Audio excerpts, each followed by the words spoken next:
This is the typical Red Rising fan, because she's an absolute howler.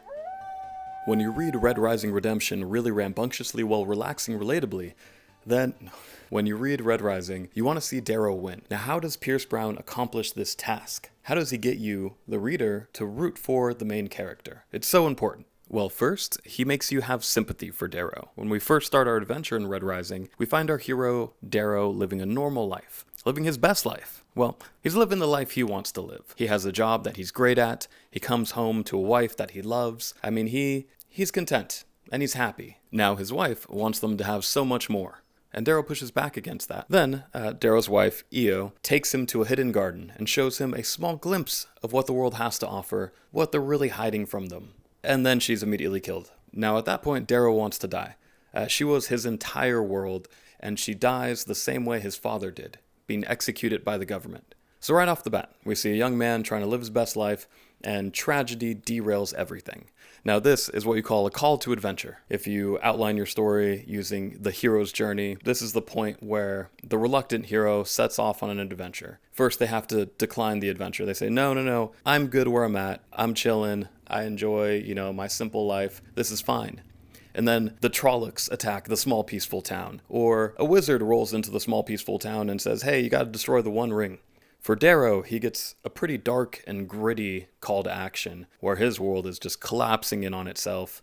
He has no reason to go on anymore. Then when, instead of dying, a revolutionary group scoops him up and shows him there's an entire world on the surface.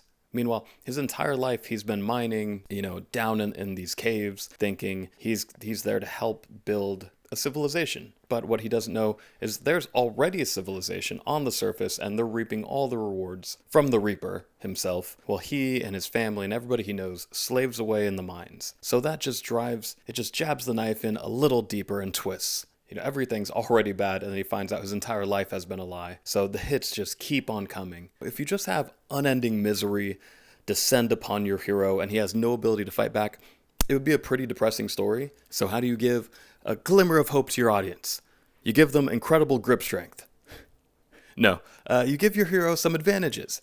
And for Darrow, that's high IQ, toughness, and an incredible grip strength. Time and time again, in Red Rising, we find our hero Darrow stuck between a gold and a hard place. Like when he has to punish the arrogant and violent Tactus. If he plays this wrong, he could fracture his entire following, lose the war, lose his place in the society. There's just immense consequences if he messes this up. So what he does, he punishes Tactus by whipping him. But then he has Tactus whip him in return, and then he goes, you're not doing it hard enough. So he gets the biggest guy in the group, Pax, says, you come here. And then Pax whips him. So he punished his own guy, and then punished himself, because as their leader, he wanted to show that when one of them messes up, he takes responsibility for that mistake too. And so he had Tactus, who's just crazy, ends up being super loyal and follows him, and everybody else is just locked in. They're all on board. He makes a good decision. And his IQ pops up time and time again. I mean, from early on when the Reds who are rising scoop him up and they kind of do a quick card test. They have sort of a trick. He thinks through and he quickly deduces what's actually happening, figures it out, passes their test. They're like, he's smart. He goes to the Gold Academy and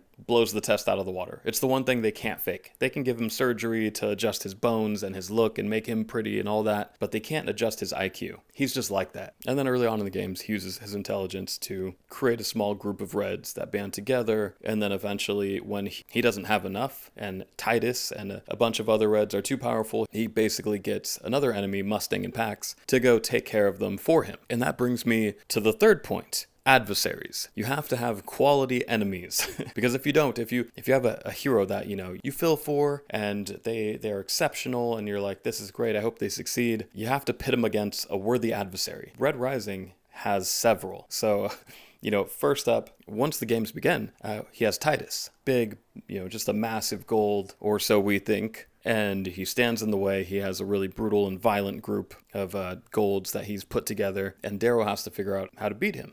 facing him head on seems like suicide. So he has to engage his other enemy, Mustang and Pax, who's just bigger and more powerful, convinces them to attack and take care of the problem for him. And so his first three enemies, being Titus and Mustang and Pax, he uses his first enemies in the arena against each other. And then so Titus gets taken out. Then you find out Titus was a red, much like Darrow. And then so you feel for Titus and you're like, oh man, he just couldn't handle it. He went crazy. He has, similar rage to what Darrow's feeling, but he doesn't have the IQ to really match. He can't hold his composure. Darrow has no choice but to kill him. And then so he's killing another red who's on the same journey that he's on. And it's such a gut-wrenching moment and like first big villain of the story that he can actually face off with. Obviously the first adversary would be the people executing his wife Io, but the first people he could actually face, Titus, oh man, that was gut-wrenching. And then so many. And then so for Pax and Mustang, they join him and they're super loyal to him, which is great. And eventually Apollo gets the video to Cassius, Darrow killing Cassius's brother. And Cassius is Darrow's best friend in these games. So when they fight each other, I love the opening line. Here you go. I have to go grab this because I like the way this is written. This book had me so stressed while reading it. My palms were sweating and I sweated off the title. I think if I would have got the $10,000 like artist edition, maybe that wouldn't have happened. But it's fine. It still looks cool. There's artwork under it. Then the next time he gets to have a showdown, it's with Cassius, who has just found out that Darrow, his best friend in the games, killed his little brother right before the game started. And it's not like Darrow had a choice, but still, he killed him. And so, chapter 33, Apologies. I love where, most of the prose is very short, punchy, which I like. It's pretty fast-paced. But then, when you do have an emotional moment, you kind of feel the rhythm slow down right before something big happens. Like this, We gallop away from the castle under the light of twin moons. An early winter snow fills the air with dancing flurries. Sucking sounds come from the mud as we head toward the north meadows. No sounds but the gurgling of water and the wind in the trees. Wiping sleep from my eyes, I look over at Cassius. He has our two ion swords, and suddenly a pit in my stomach opens as I realize what's what. He doesn't know where Roke is, but he knows something else. He knows what I've done. I really do like the way Pierce Brown writes. It's very fast-paced. But again, it's a gut-wrenching enemy that he has to face off with. In this battle, he actually loses.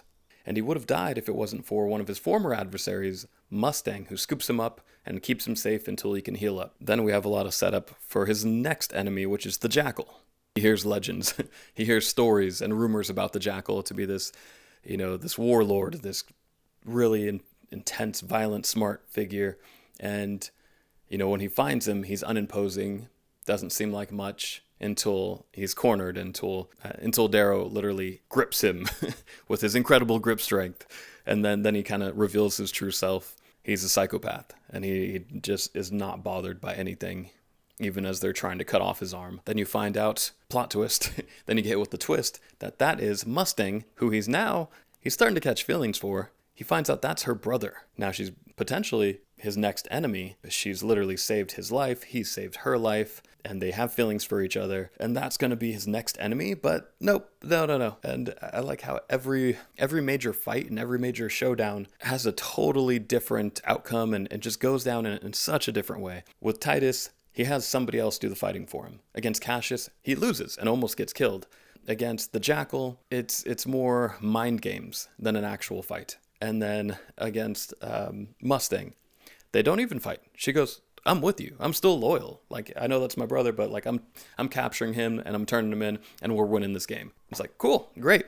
And then Apollo, one of the proctors for the test, he comes down to interfere. He's kind of the final boss of the first book, and Darrow uses his incredible grip strength to grab him and stab him and kill him, and he uses the grab boots he stole from Severo's dad. And that one is a straight up fight in the air, and he wins like that.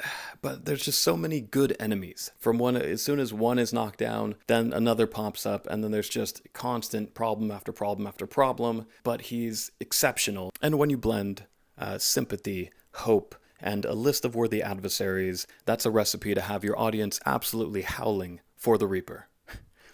And if you like this video, please like and subscribe, and watch for more random fantasy content. Thank you.